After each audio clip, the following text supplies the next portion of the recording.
Branded is once again a top tier meta contention deck. It's actually crazy. I'm excited and I can't wait to show you how powerful Branded has become thanks to the new Burst Protocol set. Now, I know what you guys may be thinking. A couple of days ago, I made an announcement on one of our podcasts saying that I would never make another deck profile again. But after some serious thoughts and consideration, I thought that I would give it one more chance, if at the very least, to pay homage and finish with a deck profile that actually kept me Yugioh and one of my favorite decks of all time in Branded. So in today's video, I'm going to be showing you guys a couple of ways that you could be playing Branded and why do I think it can be a contender inside of this Yu-Gi-Oh meta. Let's go ahead and jump on in. What's going on with ya, big dogs? And it is an amazing day for Yu-Gi-Oh! I hope that your day phenomenal. But if it isn't, don't let what happened at the beginning of your day ruin the rest of your day. So Branded is one of the most fun decks in Yu-Gi-Oh because every time you turn around, it keeps getting more insane support. Because of Burst Protocol, there are a few new cards that we need to watch out for that are specifically good Branded support. One of them is Ecclesia the Black Dragon, and the other one is Fallen in White. These two cards by themselves take the deck to a totally different level, having even easier access to Fallen Albaz to your side of the field, giving you a synchro monster, which if played right can allow you to manipulate the game in your favor. These two cards have made Branded a very much alive deck in 2026, and if you guys want to see what the meta version of Branded would look like, unfortunately, it would probably be Dracotel. Coming into this new Burst Protocol format, Dracotel is easily the strongest version, and it's simply because these new Branded cards fit Dracotel well. As you guys can see in the deck profile that I'm showing you right now, the main thing about the Dracotel version is that you don't have conflict with Fallen of the White in Branded Fusion. Keep in mind, you can't activate Branded Fusion the same turn that you do any other type of summon, so if you resolve the effect of Fallen of the White and Synchro Summon into your Ecclesia, it pretty much makes the whole Branded Fusion thing useless. But where the Dracotel makes up for it is that you don't need Branded Fusion and your powerful fusion cards are still all go in this deck. It is simply on paper the strongest version of the Yu-Gi-Oh deck, but what if pure Branded was still crazy strong? I actually think that there's some benefits to play pure Branded as a Yu-Gi-Oh deck, and I think that it genuinely could be a top contender. So in this video, I'm going to be showing you a profile that is going to break the barriers and challenge certain things that you guys once thought about Branded. I always enjoy making these decks because I like when players think outside the box, and this is my think outside the box creation of it. Branded is going to have to change how we approach the Yu-Gi-Oh strategy if we want to keep up with Dracotel, but I think that there's a chance that this deck offers some benefits that Dracotel doesn't. But let's go ahead and jump on in so I can show you the deck profile. All right, big dog, so here we are, a Branded deck profile in the Big 2-6. Before we get into the profile, I just want to give a mad shout out to Raven Wing, the #1 sleeve in the entire world, guys. Go ahead and go to TheCaliEffect.com and purchase your Raven Wing sleeves today. They are the sleeves that I'm using, and I am using the teal brand. It's actually my favorite color for the sleeves. But Branded is going to have to evolve in some way, shape, or form. And this is what I think is going to be the difference between a Branded deck that could be really good and a Branded deck that has been played in the past that isn't so successful now. Now, again, I want to point out I am not above criticism. And the reason why I said I didn't want to do deck profiles had nothing to do with criticism. I'm 100% a fan of constructive criticism. But I want to get you guys to understand, and I shouldn't have to flex myself. I am one of the most successful Yu-Gi-Oh players in the entire world. I built these type of deck profiles because I love Rogue, I love to inform people, and I love to give you guys different ideas to play for your deck.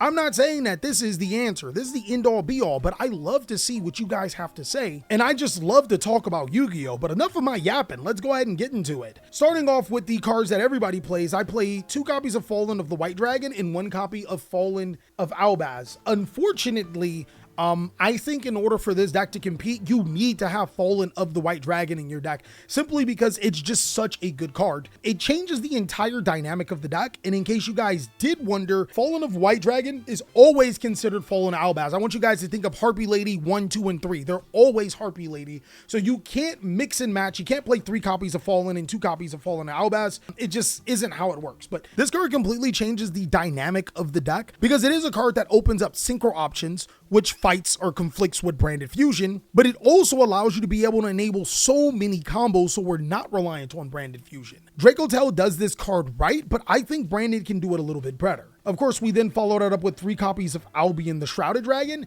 and this is pretty much what you're going to see in just about every single branded deck, alongside of 1 copy of Incredible Ecclesia and 1 copy of the Golden Sword Soul. This is standard for just about anything that you would be seeing in 2026. But here is where the Cali Effect decides to be the Cali Effect, where I introduce a concept to you guys that can actually change Brandage's fortunes for the good. I've noticed that in this Yu-Gi-Oh format that there are some really powerful light and dark monsters. For example, a lot of people are going to start picking up the Fallen and the Virtuous. The card is crazy strong. The only problem is it requires extra deck slots and you to play cards like Albion or the Dogma that devours inside of your deck. Fortunately enough, there is a way to be able to take advantage of disrupting light and dark monsters. It fits the strategy so well. A lot of people were upset when I played 2 copies of Bestial Lubellion in my test build. Well, unfortunately, I'm here to triple down. I play 3 copies of Bestial Lubellion in this deck, and the reason why I play 3 copies is because I think that this card is absolutely insane. Not only is it a counter to a lot of the light and dark cards, or all of the light and dark cards being used in this current metagame, this card is also ridiculous in combo for this deck. There are so many combinations of this deck that require Bestial Lubellion plus another card to get you some insane combos I will show you at the end. But most importantly, I think that because this card is so interchangeable, it's so strong, and it gets you into your Bestial monsters, which I play 1 Magnemite, 3 Sorenir, and 1 copy of Bestial Druisworm, I think that it's integral to the deck to consider playing multiple copies of Lubellion now. One thing that I will say is that the Druisworm is cuttable. You can take this out, and if you guys are playing the locking version, play Archlord Christia, or you can play the Bestial Baldrake inside of your deck, and that card does offer another layer of interruption. But I like that Bestial Druisworm does get rid of special summon monsters, which could put your opponent in a bind. Things do go back to normal when it comes to the Blazing cards. There's 2 copies of Quim and 2 copies of Cartesia, and then there's 2 copies of Mercuria. Now, the reason why I think that this line helps is because, so Cartesia plus Sorenir, which means Cartesia plus Lubellion, is a combo on its own. You get a free fusion summon, and you get to send 2 branded cards to your graveyard. Guiding Quim plus Mercurier and Lubellion is an entire combo in itself. So getting into those Bestial monsters actually are really, really important for the deck, and these cards help aid that. Before, Tri-Brigade Mercurier could only add these cards to the hand, but since it can add Fallen of Albaz and Fallen of the White Dragon is full combo, Mercurier is now even stronger than before. One thing that I really like about this branded deck is that I play 1, 2, 3, 4, 5, 6, 7 hand traps inside of this deck that are actually just combo pieces for the deck. It furthers the strategy and gets you deeper into your combo, but also if your opponent is playing the wrong deck, you can super punish them for that. But that's my reason why I think the Bestial engine may be something really good with this deck, and it's also something that Dracotel can't do. One of the biggest reasons why branded goes obsolete when compared to Dracotel, because it feels like there's nothing that branded can do that Dracotel can't do. And I think the Bestial monsters actually offer that type of, it can do something different. From there, we play 1 copy or 2 copies of Aluber. These cards are crazy, and 2 copies of Starly Seyfert. And I actually have to tell you how cracked Seyfert is in this deck. So Seyfert plus Bestial Sorenir is insane. You get another Bestial monster to your hand, and you get to send to the graveyard. Also, Seyfert can send Albion the Dragon to the graveyard to be able to add Bestial Lubellion. Also, Seyfert can add these cards back into your hand, as well as a host of other dragon monsters back into your extra deck for reuse. This card is specifically built to be able to get Fallen of the White Dragon, but because it has so much interchangeability, it's just a powerful card and a really good normal summon. From there, there's the 1 copy of Gold Sarcophagus, which more often than not will banish the Mercurier. But on to the branded cards, there's 1 copy of Branded in Red, 1 copy of Branded Loss. I think 2 copies of Branded in White is appropriate now. There are turns where your Branded Fusion is quote-unquote turned off.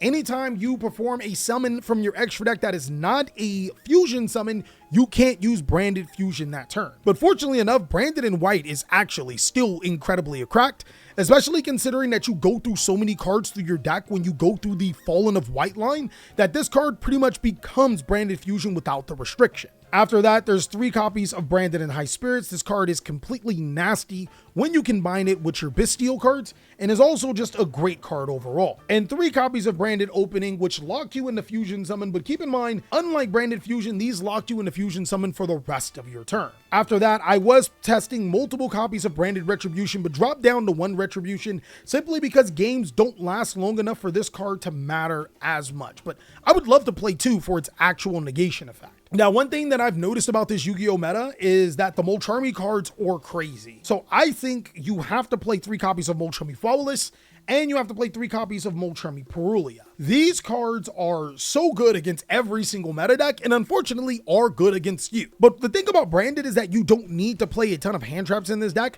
If you resolve these cards, getting more resources often means that Branded can break a board. I then play 3 copies of Ash Blossom specifically because Molcharmies exist, and I want to be able to stop them. And then the Branded or Dogmatica card I do play, but is a disruptive card, is Fallen in the Virtuous. What I love about Branded is that even when these cards are useless, they're just discard fodder for cards like Lubellion and stuff like that. One card I also really wanted to play in here was Branded Regain, but I didn't want to go to 53 cards. Mathematically, this deck is just as consistent as a 40 card deck because it has so many ways to be able to start its combo. And Branded Regain offers a continuous engine of being able to summon your Bestial monsters, as well as potentially disrupt the opponent and draw cards, but I'm still on the fence with this card. For the extra deck, there's 1 Mirror Jade, 2 copies of Albion, 1 Sprine, 1 Dogma, 1 Borreload Furious, 1 Rinbrum, 1 Albalanetus, 1 Lubellion, 1 Titanclad. This is all really standard. 1 Granganol, I really want to play 2. 1 Secretarian, this deck can Fusion Summon into Secretarian, which is actually good against the Ops. 1 Chaos Star Source, I think you can cut the Star Source,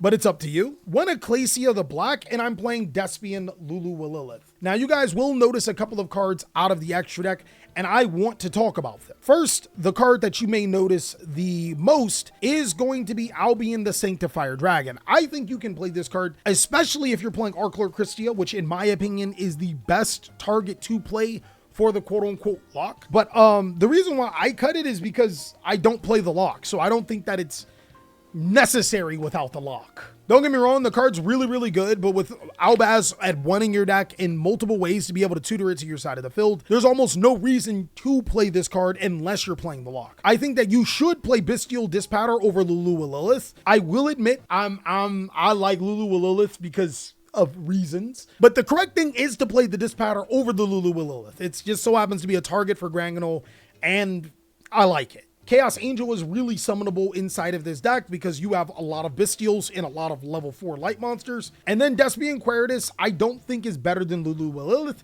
because there's so much fusioning in this format. And super poly targets are something that you really could consider inside of this deck. I left a decent amount of room for you guys to be able to make decisions on your own.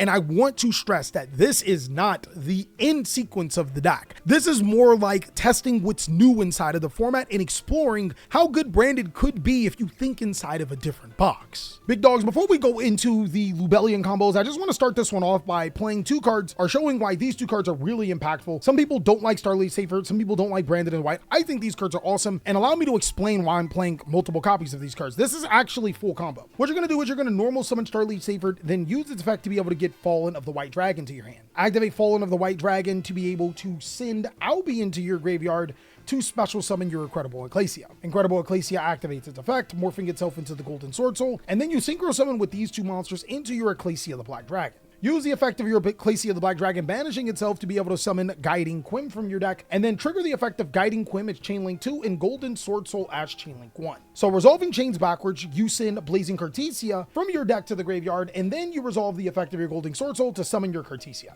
Now we're going to activate the effect of Cartesia to be able to fuse these 2. It would be better if we could keep Quim on the field and we had like a random light or dark monster, but this is just with these 2 cards, and my bad, a card to discard, because you do need a card to discard for your Lubellion. Fuse these 2 monsters into Granganol, and then activate Granganol's effect to be able to send the Bestial Lubellion to your graveyard. This is where it gets really, really crazy. From here, we're going to activate Starly Safer to be able to add the Bestial Lubellion into our hand. And then we're going to activate the Bestial Lubellion to be able to add Bestial Magnemite. Use the effect of Bestial Magnemite to be able to banish from your graveyard Guiding Quim. The reason why you banish Guiding Quim here is because Granganol will be able to summon a Dogmatica monster, which is Guiding Quim always, from your deck to your side of the field. We activate the effect of Bestial Magnemite, then we tribute it to be able to summon out Bestial Lubellion, and then the effect of Bestial Lubellion places our Branded Lost. From here, we can go Branded in white, fusing our Fallen Albaz and our Bestial Magnemite here to be able to special summon out Lubellion to our side of the field. Chainlink 1 Branded Lost, or Chainlink 2 Lubellion, discarding that additional card from your hand to the graveyard. Let me go ahead and put this into the graveyard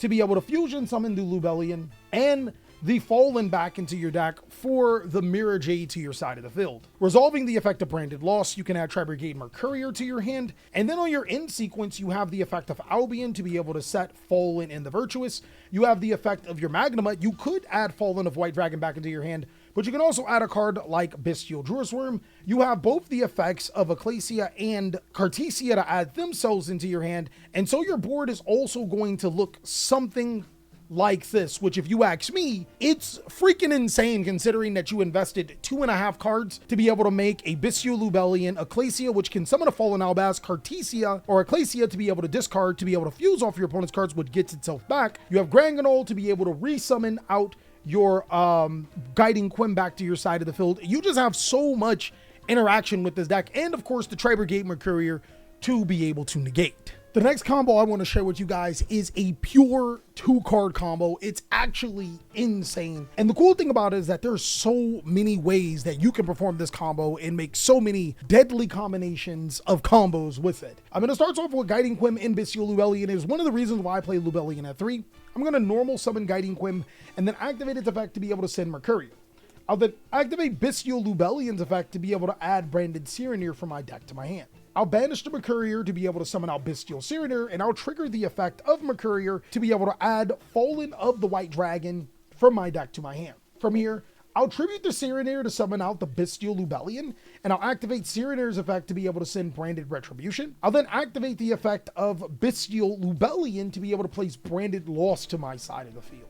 After that, I can activate the effect of my Fallen in White. I will send the Dragon that Devours Dogma to the graveyard to summon itself to the side of the field, summon the Ecclesia, and now Ecclesia turns itself into the Golden Sword Soul. I have a tuner and a non-tuner, so I'll use both of these monsters for a synchro summon into the Ecclesia, the Black Dragon. And now since a monster left my extra deck, I can use Guiding Quim to be able to special summon the Albaz back. I'll banish my Ecclesia, the Black Dragon, to be able to special summon my Blazing Cartesia, and then trigger the effect of my Golden Sword Soul to banish to be able to summon my Incredible Ecclesia. This may look weird, but it'll actually be explained why I summoned these monsters back. From here, I can activate my Blazing Cartesia. I can fuse off my Lubellion and my Fallen and Albaz. That's a light monster. That is an Albaz. I can special summon Albion to my side of the field. I'll then trigger the effect of Albion and the effect of Branded Loss. I'll add Albion, the Shrouded Dragon, to my hand, and then I'll banish Fallen of Albaz and my Bestial Sereneer to be able to special summon out Bestial Lubellion. I'll use the effect of Bestial Lubellion, discarding the Albion,